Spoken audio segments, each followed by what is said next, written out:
Dans notre émission d'aujourd'hui, Les femmes prennent l'arène, nous recevons une leader, Madame Mimi Minsemi Maboloko. C'est une femme qui a combattu dans la vie. Elle est devenue leader parce qu'elle a pu dominer sa propre situation. Nous allons parler de drépanocytose. Venez avec nous, suivons cette conversation de bout en bout parce que je suis sûre qu'elle va inspirer énormément d'entre vous. Bienvenue. Merci beaucoup. C'est vraiment un plaisir de vous avoir ici. Merci. Vous avez un message tellement fort et franchement, nous espérons et nous pensons que vous allez parler à plusieurs personnes aujourd'hui.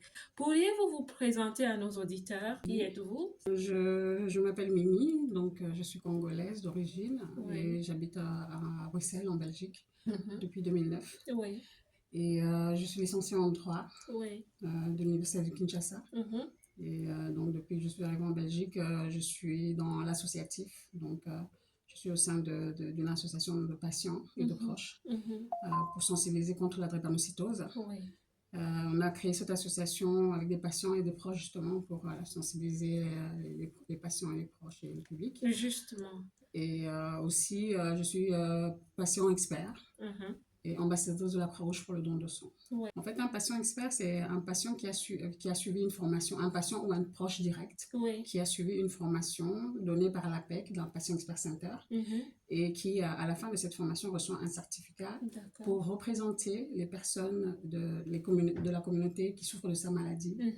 Donc, on devient expert, on reçoit une formation avec tous les outils possibles de la cartographie belge, parce que ça se passe en Belgique, bien sûr, et donc de la cartographie belge, et qui nous donne des outils pour pouvoir mener des actions utiles à la société par rapport à notre maladie. D'accord. Et vous avez parlé du rôle patient expert, vous êtes ambassadrice de la Croix-Rouge de Belgique pour le don de sang, mais vous avez omis de parler d'un autre rôle. Vous êtes présidente du collectif Drépanocytose ASBL. Oui, c'est... maintenant, je suis présidente d'honneur, parce que je suis l'une des principales fondatrices de l'association qui a été créée depuis 2014. D'ailleurs, l'année prochaine, on va fêter les 10 ans de notre association. Wow. Oui, donc c'est une association...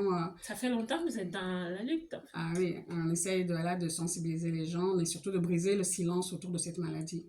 Parce que voilà, il y a beaucoup de tabous encore autour de cette maladie. Oui. Et beaucoup de patients se sentent seuls, isolés, ainsi que leurs familles, leurs proches. Et donc, on a créé cette association pour justement lutter contre toutes sortes de discriminations, de tabous et véhiculer le message, être la voix des patients, quoi. Oui, et vous êtes personnellement concerné par cette maladie, malheureusement. Et comment et quand cela a-t-il été constaté pour la première fois chez vous? En fait, chez moi, j'ai fait ma première crise à l'âge de 3 ans. Normalement, un enfant drépanocytaire, on le voit au sixième mois. Donc, au sixième mois, déjà, l'enfant peut faire sa première crise. Et de là débute voilà, la maladie, quoi. Parce que jusqu'à 6 mois, l'enfant est protégé par l'hémoglobine fétale de sa mère. Oui. Donc, le bébé est protégé jusqu'à 6 mois. Et à partir de 6 mois, il perd cette hémoglobine qu'on appelle l'hémoglobine F. D'accord. Et donc, à partir de là, il peut faire sa première crise. Mais il y en a, la crise intervient plus tard. Moi, je l'ai eu à 3 ans. Okay. Et donc, depuis mes 3 ans, je souffre de cette maladie. C'est arrivé au Congo. D'accord. C'est héréditaire. Oui, c'est héréditaire, donc c'est transmis par les deux parents porteurs à l'enfant. Il faut que les deux parents portent le gène de la drépanocytose. Beaucoup de gens condamnent la femme, surtout chez nous en Afrique. Beaucoup disent que c'est la femme qui a le mauvais sang, qui porte le mauvais sang, qui le donne à son fils ou à sa fille. Mais c'est faux. En fait, la drépanocytose, c'est vraiment génétique. C'est les deux parents porteurs qui transmettent le gène S à leur enfant. Donc, c'est pour ça que nous demandons aux gens de faire le dépistage avant de se marier, avant d'envisager de procréer, de faire des enfants. Donc, avant de vous engager dans une union, faites-vous dépister tous les deux conjoints. C'est juste faire le test hémoglobine le test électrophorèse de l'hémoglobine. D'accord. C'est juste une prise de sang. OK. Et parlons un peu des symptômes. Avant qu'une personne se fasse tester, est-ce qu'il y a des symptômes qu'on peut déceler soi-même? Est-ce qu'on peut reconnaître? En fait, une personne saine, donc, ou une personne porteur, n'a pas forcément les symptômes. Ce sont les malades, ceux qui ont hérité des deux gènes, qui sont malades et qui souffrent de plusieurs symptômes. La drépanocytose, c'est d'abord la forme la plus sévère de l'anémie. Donc, il faut savoir que les personnes qui ont la drépanocytose sont souvent anémies. Elles ont besoin de transfusion et elles ont besoin d'un autre traitement comme le mien depuis un certain temps. On me change mon sang toutes les 6 semaines. Mais ça, c'est encore un autre traitement. D'accord. Mais donc, si quelqu'un a un problème d'anémie constant, sévère, cette personne pourrait peut-être soupçonner. Mais ça dépend. Hein. Pour savoir tout ça, en fait, c'est vraiment, il suffit de faire le dépistage, faire le test. Et à part ça, il y a la douleur. La drépanocytose, c'est une douleur de 10 fois les douleurs de l'accouchement. Donc, quand un enfant fait une crise de drépanocytose, cet enfant est en train de subir 10 fois les douleurs de l'accouchement. Donc, c'est une douleur qu'on ne peut pas sous-estimer. C'est comme si on vous broyait les os, quand vous tordez les os et tout. À côté de ça, il y a des atteintes d'organes. Vu que les os, les articulations ne sont pas bien irriguées en oxygène, mais il se passe que certaines boutures d'os, comme le fémur ou l'humérus, sont atteints et commencent à se détruire. On appelle ça une nécrose. Et donc, si cette nécrose s'aggrave, on peut à la longue mettre une prothèse à la personne. Donc ça, on appelle ça des nécroses. Il y a aussi d'autres symptômes. Hein. Il y a des atteintes d'organes, de foie, de rate qu'on doit enlever. Mais le symptôme le plus dur, c'est aussi l'AVC. Et ça, c'est ce que j'ai eu en 2018 et 2019. J'ai fait 3 AVC en 6 mois. En 6 mois. Ouais. Et heureusement pour moi, ça a été vite pris en charge, comme on est en Europe. Le premier AVC que j'ai fait, j'étais déjà hospitalisée. Et donc, c'est au 3e AVC qu'on a finalement décidé de me changer mon traitement. Donc, on me change mon sang toutes les 6 semaines. Et c'est pour ça que je suis devenue ambassadrice de la Croix-Rouge, justement, parce qu'on a besoin de donneurs. On a vraiment besoin, surtout les personnes afrodescendantes. La Croix-Rouge fait des appels parce qu'on a besoin de votre sang. Oui, on peut s'arrêter une minute pour faire un appel, justement. Oui, bien sûr. Vous pouvez lancer un appel. En tout cas, voilà, on est nombreux à avoir besoin de sang. Parce que, voilà, moi, dans mon cas, toutes les 6 semaines, j'ai besoin du groupe sanguin O négatif. Je suis O négatif, je ne peux recevoir que du O négatif. Donc, on demande à toute personne vraiment d'aller à la Croix-Rouge. Vous pouvez aller soit à Saint-Pierre, au CHU Saint-Pierre, soit à l'hôpital Erasme, ou bien même appeler par téléphone pour prendre rendez-vous. C'est facile, c'est juste un quart d'heure et une poche de sang peut sauver 3 vies. Donc, vraiment, on vous en supplie, surtout les personnes afrodescendantes. Pourquoi? Parce que une personne africaine qui reçoit souvent du sang caucasien, donc du sang de blanc, entre guillemets, sa compatibilité est modifiée. Elle est changée. Et à la longue, cette personne ne pourra plus recevoir du sang du tout. Mais si elle reçoit du sang africain qui est proche de la sienne, elle peut continuer comme ça à recevoir du sang en permanence et ça peut aider à sauver sa vie. Donc, on a vraiment besoin que tout le monde, hein, tous les groupes sont appelés, mais surtout les O négatifs, ce sont des donneurs universels, les O positifs aussi. Mais moi, dans mon cas, j'ai vraiment besoin de donneurs O négatifs. On a besoin de vous. D'accord. Et ils peuvent simplement aller à un centre de santé. Il faut juste aller donc, vous tapez Croix-Rouge de Belgique et vous allez avoir toutes les informations. Il y a plusieurs centres dispatchés partout en Belgique. Mais pour Bruxelles, il y a donc le CHU Saint-Pierre. Il y a un centre de prélèvement. Et il y a l'hôpital Erasme aussi, ils ont un centre de prélèvement. D'accord. Ok, mais après tout ceci, j'ai envie de vous poser la question de savoir à quoi ressemble une journée. La journée vous pouvez décrire un peu la journée d'une personne, d'un patient drépanocytaire, parce qu'il y a beaucoup de douleurs, il y a beaucoup... à quoi ressemble une journée? Une bonne journée, c'est vous vous réveillez pas trop mal, hein, et voilà, vous faites vos occupations normales. Et en fait, on peut vivre comme toute personne lambda, mais il faut avoir un suivi médical et social régulier. Vraiment, si vous avez un suivi médical et social, donc vous suivez votre médication à la lettre, donc vous avez vos visites médicales régulières et tout, vous prenez vos médicaments comme il faut. Et qu'à côté de ça, dans votre alimentation, votre style de vie et tout ça est vraiment bien correct, franchement, vous pouvez passer à côté de tous les symptômes lourds de la maladie. Tandis que quand vous commencez à vous négliger, que vous avez trop de stress et des fardeaux, et où vous prenez un train de vie très très dur comme les autres, vous voulez vraiment pousser à fond les limites, là c'est sûr que vous allez tomber, tout le temps vous allez avoir des crises. Moi, quand je suis venue, par exemple, en 2009, je suis revenue du Congo, mais je faisais des crises 4 à 5 fois par an, par exemple. Mais des crises très fortes qui m'envoyaient à l'hôpital. Et dès que j'ai commencé à recevoir l'échange transfusionnel, Oui. bah, ça a amélioré ma situation. Et aussi, je fais moins de crises. J'arrive à gérer certaines crises à la maison. Et j'ai aussi un train de vie, voilà, qui me convient. Donc, Oui. je m'alimente correctement, j'évite les stress, surtout, parce que c'est le stress, c'est le premier facteur Et c'est pour ça qui que donne. l'entourage est très important, je Oui. pense. Donc, les gens qui vous entourent, vous devez vous entourer de gens qui vous boostent, qui vous valorisent, pas les gens qui vous rabaissent ou qui vous... Mais bon, c'est pas pour autant qu'il faut se laisser faire non plus, hein. C'est sûr, mais comme vous dites, Mais, c'est très important de ne pas oui, avoir autour de soi les gens négatifs. voilà, des personnes négatives qui vont Mais, inciter c'est ça. la capacité d'avoir du stress. C'est ça. Mais franchement, si vous avez une vie voilà, bien suivie et aussi la foi. La foi, c'est quelque chose qui m'a beaucoup aidé à tenir bon. Oui. Parce qu'il est vrai qu'avec cette maladie, quelque part, on se sent limité par rapport aux autres. Oui. Parce qu'on ne peut pas faire toutes les choses comme tout le monde. Ça, c'est sûr. On ne peut pas courir comme tout le monde. On ne peut pas avoir un train de vie comme tout le monde. Vous pouvez prévoir de partir en vacances ou en voyage avec des amis et la veille, vous tombez malade. Ou bien vous vous engagez dans quelque chose et en plein milieu comme ça, la minute avant, vous étiez souriante et la minute d'après, vous êtes en train de vous tordre de douleur. Les autres ne vont pas forcément comprendre ça. Et surtout quand on est jeune, on a cette révolte en soi. Oui. On se dit pourquoi ça nous arrive?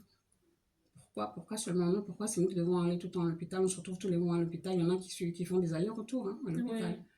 Oui. Et donc, on est révolté. Et des fois, ça appelle une telle révolte qu'on a même envie d'en finir des fois avec la vie. Ça paraît comme injuste. Oui, La vie comme une paraît comme injustice. injuste.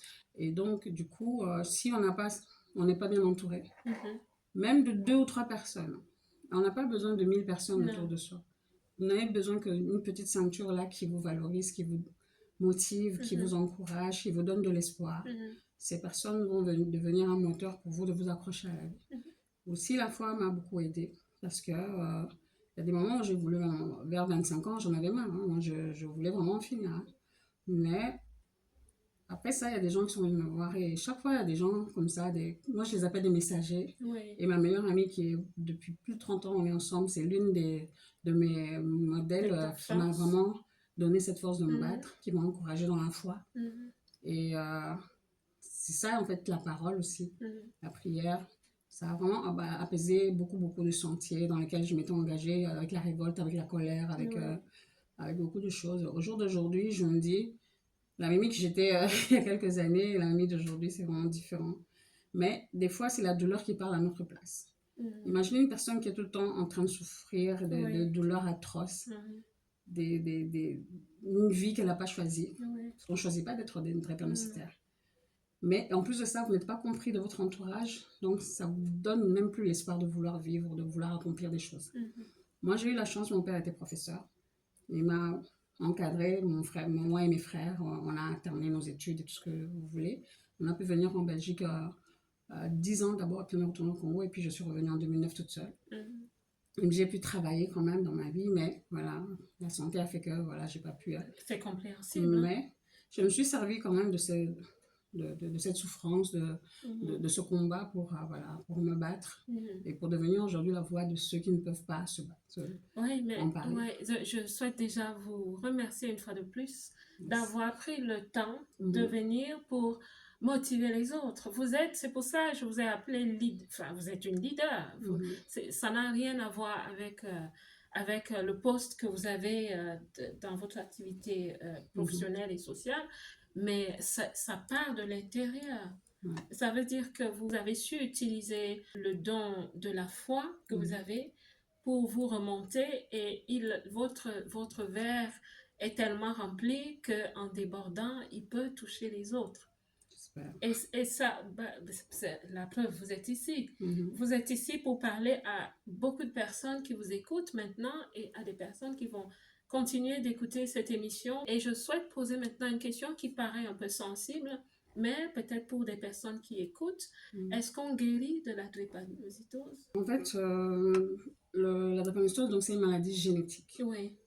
pour guérir de cette maladie, en Europe, il y a la greffe de moelle osseuse. C'est une possibilité de guérir. Donc on guérit, on n'a plus les symptômes, mais on est toujours porteur de la maladie qu'on peut transmettre si jamais on veut faire des enfants après. À côté de ça, il y a la thérapie génétique. Donc la thérapie génétique, c'est la thérapie de l'avenir, du futur. Hein, mais elle, vraiment, elle éradique la maladie à la base même. Elle va corriger le gène défectueux. Donc on utilise des ciseaux génétiques, je ne sais pas quoi. C'est vraiment long à expliquer, mais vraiment, ça corrige en fait le problème à la souche, à la base même. Et donc là, la personne est complètement guérie. Donc elle passe du statut SS au statut AA. D'accord? AA, c'est quoi? AA, ce sont les personnes saines. Donc disons qu'il y a 3 groupes en général. Il y a les personnes AA, les personnes AS et les personnes SS. Donc ça, ce sont les génotypes. C'est différent des groupes sanguins A, O, B, tout ça. Parce que les gens, des fois, confondent ça. Donc une personne AA, elle, pas de problème. Donc 100% bon. La personne AS est porteur du gène S. S, pourquoi? S, ça vient de sickle cell anemia, le nom de la drépanocytose en anglais. Donc AS, c'est une personne qui est porteur du gène S de la drépanocytose. Maintenant, on a 2 personnes AS. Si papa donne son A, maman donne son A, l'enfant est AA, il est bon. Si papa donne son A, maman donne son S, l'enfant est SS. Et AS. Pareil, si maman donne son A et papa donne son S, l'enfant est AS. Donc l'enfant est porteur du gène. Mais si papa donne son S et maman donne son S aussi, l'enfant est SS. Donc il est malade. Donc c'est vraiment éviter les SS là qu'il faut éviter. Et donc dans ça, il y a vraiment besoin que chaque personne prenne conscience de son état génétique, quoi. Donc, il y a la thérapie génétique qui va corriger à la souche. Est-ce qu'elle est courante? Ah non, ça coûte cher. En Europe, disons que, par exemple, la greffe de moelle osseuse peut être prise en charge si vous êtes en ordre avec vos mutuelles et tout l'autre. L'État peut prendre en partie l'intervention de cette greffe. En Belgique, elle est un peu limitée jusqu'à 25 ans, mais dans d'autres pays, par exemple en France, où il y a beaucoup plus de personnes drépanocytaires, vu qu'il y a les Antilles et tout ça, c'est un des pays où il y a beaucoup de naissances de drépanocytaires, la France. Et donc en France, il y a beaucoup de choses qui sont mises en place aussi pour la drépanocytose. Là-bas, on fait des greffes même aux personnes de plus de 40 ans. Et aussi, pour faire une greffe, il faut un frère ou une soeur, ici en Belgique, il faut un frère ou une soeur de même père, même mère, compatible à vous. Donc, il faut vraiment que le frère ou la soeur soit compatible. Même mère, mais compatible. Compatible. Parce que s'il n'est pas compatible, on ne fait pas. Et il y a des couples qui arrivent à faire un bébé médicament, qu'on appelle ça. Donc, ils vont chercher vraiment à faire un bébé par procréation médicalement assistée. Donc, ils vont faire un bébé pour pouvoir soigner l'enfant malade. Mais il faut vraiment que l'enfant ait un taux de maladie assez élevé. Donc, genre qu'elle est à plus de 80% malade et qu'elle est tout le temps en crise, quoi. Donc il y a encore beaucoup de conditions. Mais en France, on peut même faire une greffe à partir d'un cousin, à partir d'un donneur extérieur et tout ça. Donc c'est vraiment plus évolué. D'accord. Et donc voilà. Et sinon, à côté de ça, il y a des traitements, des médicaments qui soulagent les patients. Il y a le médicament qu'on appelle Hydrea. C'est un médicament, ici en Belgique, c'est remboursé à 100%. Et ça diminue les crises. Donc à la longue, les personnes n'ont plus trop de crises, quoi. D'accord. Et est-ce que les enfants ont un suivi particulier? Les enfants, il faut juste être à jour avec leur vaccin, des choses comme ça et tout. Moi, je me rappelle parce que sur 3 enfants, on était 2 drépanocytaires à l'époque. Malheureusement, on a perdu notre frère au Congo en 97. Il avait 19 ans. Il est mort de la drépanocytose. Et d'ailleurs, c'est l'une des raisons pour lesquelles je me suis lancée dans ce combat. Parce que j'ai perdu beaucoup de gens autour de moi. Même mes cousins avec qui on a été au Congo, à Kinshasa, dans la même maison, ils sont tous décédés au jour d'aujourd'hui. Donc, c'est vraiment quelque chose qui me tient à cœur et pour lequel je me bats, quoi. Oui, et c'est justement pour ça que je souhaite encore parler de votre leadership, parce que vous avez la grâce autour de plusieurs personnes qui ne sont plus là aujourd'hui. La foi, oui. Mhm. Mais selon vous, parce que ça peut peut-être aider quelqu'un d'autre, Mhm. qu'est-ce qui vous pousse? C'est quoi votre superpower, comme disent les Anglais? C'est la foi? C'est la foi, mais c'est aussi les gens que Dieu a mis sur ma route. Mhm. Ça peut être voilà, les personnes que j'ai croisées grâce justement à l'association, Oui. mais c'est aussi des gens extérieurs, gens qui me suivent sur les réseaux sociaux. Plusieurs fois, alors que j'ai voulu vraiment laisser tomber, parce que même dans l'associatif, voilà, on est combattu. Hein. Faut pas croire que c'est facile, que vous voulez du jour au lendemain et vous créez une association et ça marche, ça roule. Non. Mais plusieurs fois, j'ai vraiment voulu laisser tomber. Je me suis dit non, je suis fatiguée en fait. Mm. Parce que les gens, on poste des choses, on essaie de faire des activités, on appelle, on fait des appels, mais les gens ne réagissent pas comme vous voudriez. Des fois, ben, c'est silence radio. Pourtant, vous avez 6000 followers. Oui. Vous avez voilà, 5000 followers autour du monde. Je me dis, mais vous êtes où? Oui. Pour une publication bête et inutile, Oui. vous allez voir plusieurs partages et des milliers de likes et de j'aime et de C'est commentaires. les symptômes des réseaux sociaux. Mais, en tout cas, plusieurs fois, j'ai failli lâcher et vous allez avoir une personne qui va vous appeler ou bien vous faire un message en privé que vraiment, merci beaucoup pour ce que vous faites, votre travail. Je suis parent d'un enfant et vraiment j'étais désespérée. Ouais. Mais ce que vous faites, vraiment, ça m'a motivée, ça m'a appris beaucoup de choses. Que Dieu vous bénisse, machin. Et un message pareil, je me dis, mais je ne peux pas laisser tomber, donc je vais continuer. Ça vous, oui, ça me motive à continuer. Je me dis, au moins pour une... Et beaucoup de gens me disent, Mimi, même pour une personne qui a entendu ton message, que tu as pu aider, tu dois continuer, tu ne peux pas arrêter. Exactement. Combien de fois j'ai voulu fermer la page Facebook et tout, je me suis dit, j'ai fait l'annonce, hein, j'ai fait, écoutez, vous êtes 6000, il n'y a personne qui bouge, je ne vois rien et tout, et je suis fatiguée. C'est un travail de tous les jours, c'est du bénévolat, je ne suis pas payée pour ça. Des fois, vous recevez des messages vraiment des gens qui sont très... comment dire? Motivés ou touchés? Non, insultants même, des fois. Oui. Il y a des gens qui vous critiquent ou des choses comme ça, ou qui viennent faire opposition à tout ça. Oui, des messages vraiment négatifs. Mais je me dis, écoutez, là, je vois que vous n'avez pas envie de réagir et que vous ne suivez pas et vous ne réagissez pas, ben, je vais fermer la page dans X temps. Et comment est-ce qu'ils réagissent?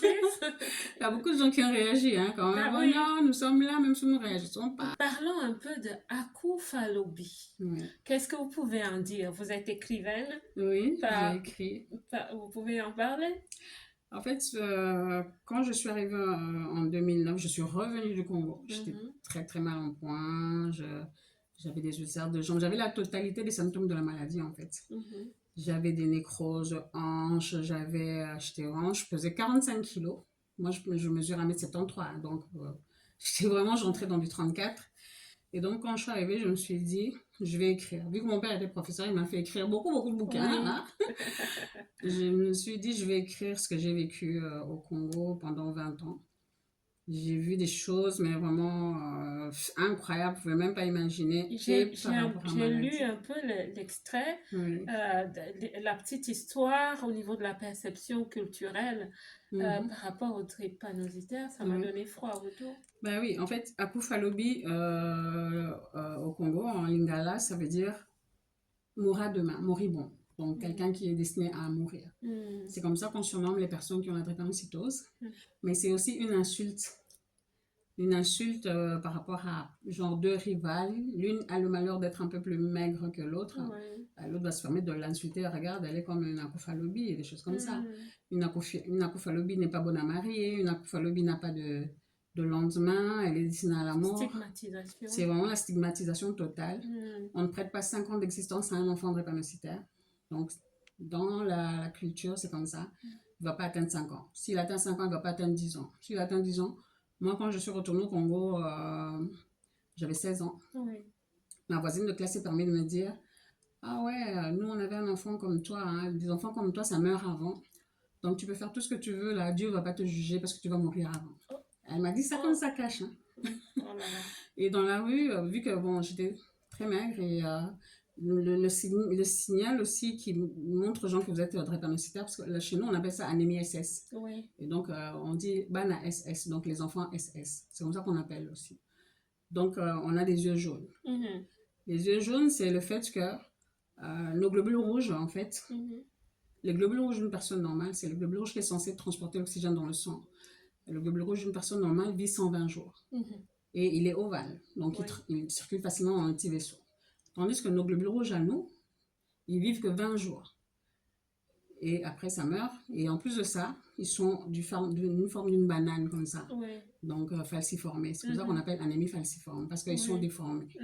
Et de ce fait, ils s'accrochent facilement dans le petit vaisseau. Et quand ça s'accroche comme ça forme un bouchon. Donc, l'oxygène n'est plus drainé correctement. Et c'est à partir de là que commence une crise. Souvent, ça commence dans les articulations. Donc, quand vous avez mal, directement, ça se généralise et vous avez mal dans tout votre corps. Mais cette douleur, c'est 10 fois les douleurs de l'accouchement. C'est comme si on vous passait dans un broyeur et tout. Vous ne pouvez même pas imaginer cette douleur et vous ne pouvez même pas le souhaiter à votre pire ennemi.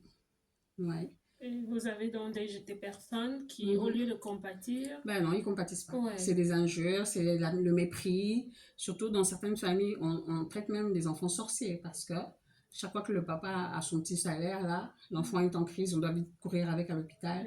Tout l'enfant est parti, tout l'argent est parti au traitement de l'enfant.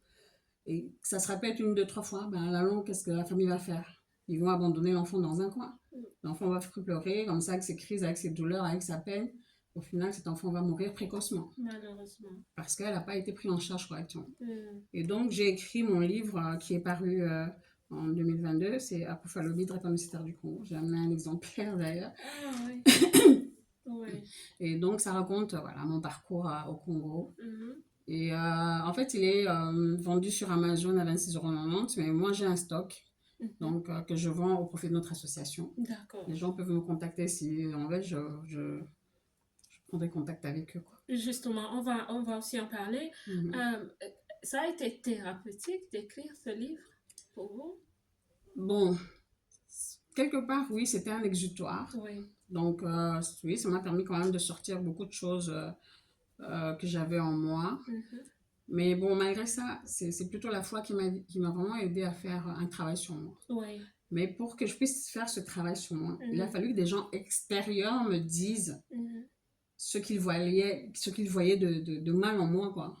Genre, par exemple, une fois, j'étais hospitalisée avec une patiente qui avait le cancer. Elle était d'origine latine. Très douce, très gentille. Son mari venait la voir et tout. Et un jour, elle m'a demandé si elle pouvait me parler. Moi, je dis oui. Elle priait beaucoup aussi. Elle m'a dit, écoute, tu sais, quand tu viens à l'hôpital, c'est un milieu, il y a beaucoup d'esprits qui sont mélangés dans cet hôpital. Tout le monde le sait, mais toi, tu dois avoir foi en ton Dieu. Donc, quand tu arrives à l'hôpital, la première chose que tu fais, tu recommandes les médecins, les soignants, tout le personnel entre les mains de Dieu. Mais si tu montres un bon visage et que tu écoutes, tu écoutes et tout, on ne va pas minimiser ta douleur. Ça, c'est faux. Non, c'est clair. Mais ne discute pas, quoi. Tout le temps, tu as tendance à discuter les traitements ou les choses comme ça. À quoi ça sert de venir à l'hôpital si tu ne veux pas prendre les médicaments que le médecin te prescrit? Alors, je lis ici, je suis toutes les personnes qui se battent chaque jour contre la drépanocytose, communément appelée anémie SS. Et cela me vient à l'esprit que toute personne qui serait malheureusement malade pourrait être vraiment inspirée par ce livre. Je l'espère. Donc, on peut le trouver sur Amazon, vous avez dit? Oui. Parlons aussi, vous avez une page, c'est sûr, votre page? Oui, on a une page Instagram, Facebook aussi, Collectif Drépanocytose, ASBL. Oui. On est plusieurs à la tenir, mais moi, je suis la principale administrative. D'accord. Donc, les gens peuvent me contacter sur ces pages-là, Facebook et Instagram, Collectif Drépanocytose, ASBL. D'accord. Et si on souhaite soutenir votre collectif?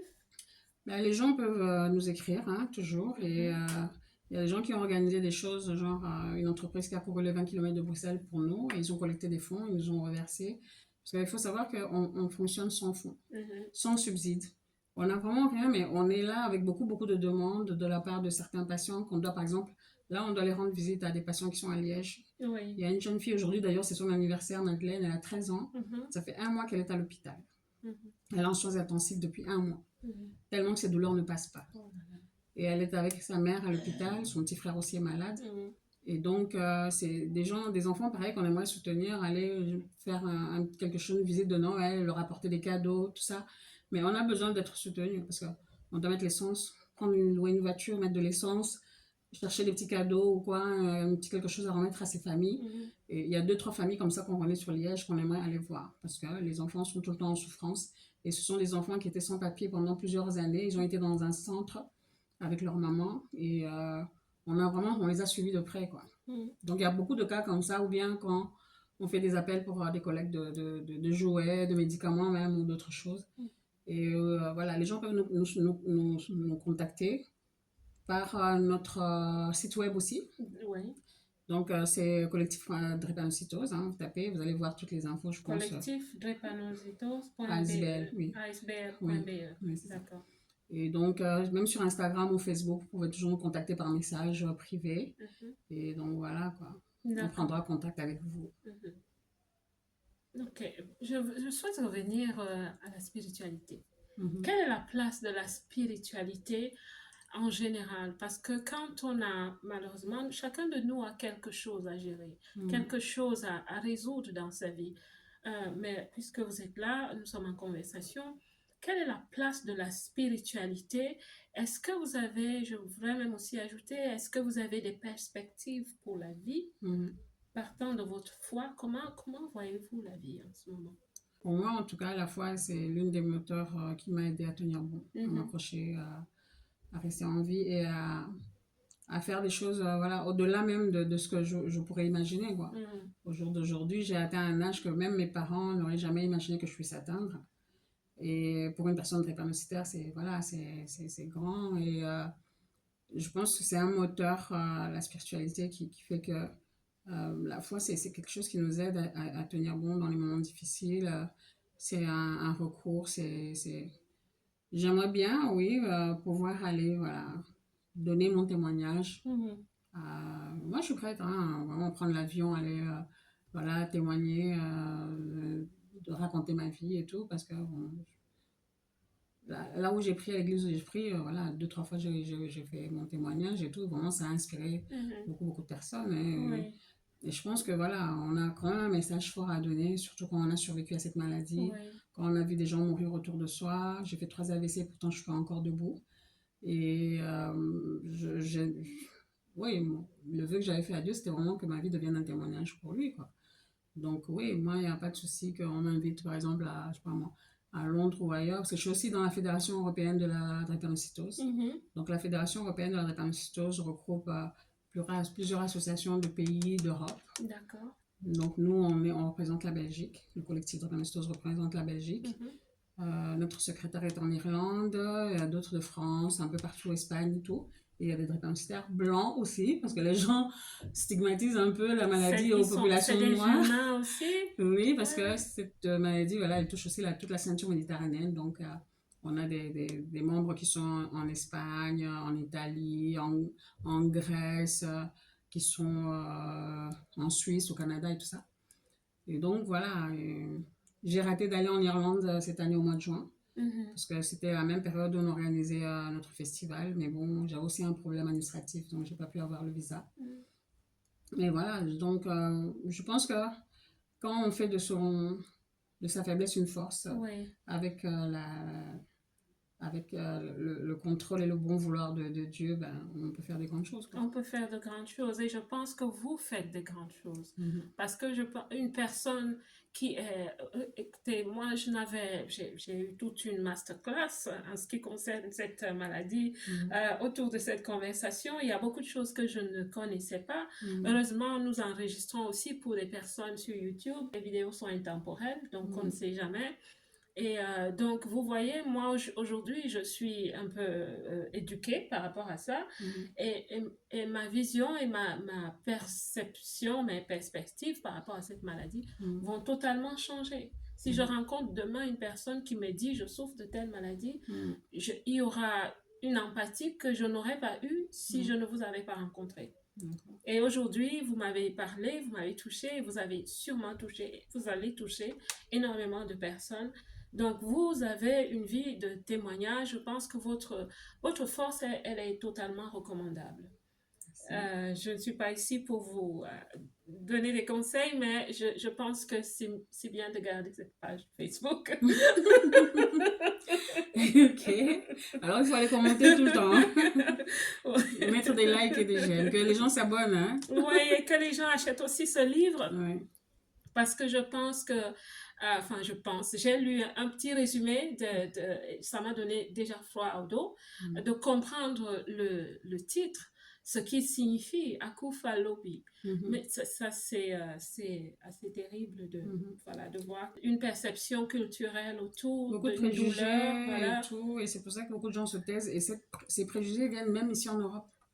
Parce que même ici en Europe, c'est difficile de faire parler les gens. C'est difficile d'avoir des gens qui veulent témoigner ouvertement, qui veulent voilà, participer aux activités parce qu'ils n'ont pas envie qu'on voit leur visage, ils n'ont pas envie que je vois, leur employeur les voit, ils n'en parlent pas même au boulot, des choses comme ça.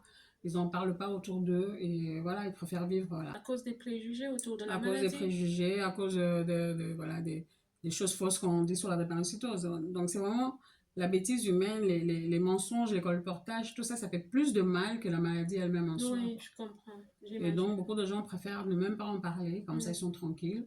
On ne va pas les regarder de travers, on ne va pas les dévisager, on ne va pas les mettre dans une case, on ne va pas leur coller une étiquette. Moi, j'ai cette force, voilà, voilà.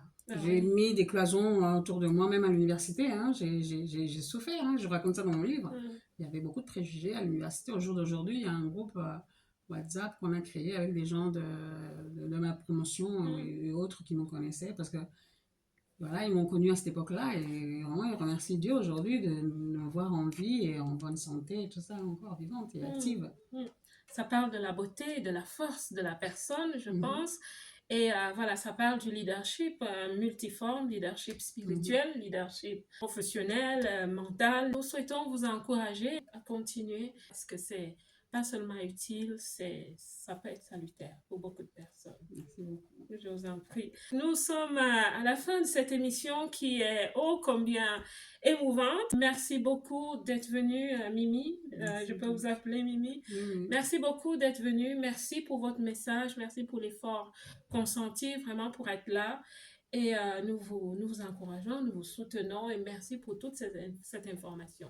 Et à ceux qui sont sur YouTube, allez liker cette page, allez suivre, allez encourager, faire des dons, pourquoi pas. Ce livre sur Amazon intitulé Akufa Lobby de Madame Mimi Minsiemi Maboloko. N'hésitez pas à le prendre pour comprendre un peu mieux. Cela nous rend encore plus humains d'avoir l'information, de comprendre au fond ce qui se passe avec les autres. C'est comme ça qu'on peut mieux les embrasser, c'est comme ça qu'on peut mieux les aider au-delà de nous, quoi. Voilà, c'est ce que nous avons pour vous aujourd'hui sur cette émission Les femmes prennent l'arène. À bientôt et restez en santé, si je peux vous le dire ainsi. Au revoir, madame.